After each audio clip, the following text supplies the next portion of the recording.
Assalomu alaykum Abdurahmon aka. Barchasi kameraga tayinlamoqmiz endi. Hozir biza Farg'ona yo'lida pochtada avtomakon degan klientimiz, ya'ni do'konchimiz akamizning oldilariga kelganmiz. Bizda endi keldi, sal o'zimizdan eshitib ketdik klientlar to'g'risida yoki bizning mahsulotga bo'lgan o'zinglarni fikringlarni, narx jihatdan yoki rak jihatdan yoki garantiya jihatdan keyin aytsangiz. Endi garantiyalar bor ekan, shunisi yaxshi.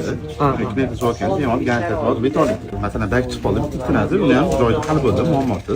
Hal bo'ldi, agar desa, xudo xolasa. Oldin odamlar narx degan talashardi, endi hozir sifatga yopishyapti, ko'proq sifat deb so'rashyapti. O'zimizdan ko'p guvohi bormiz, o'sha garantiya so'rashyapti. Kuzatishga ma'qul kelayotgan bo'lsa, biz ham xursandmiz.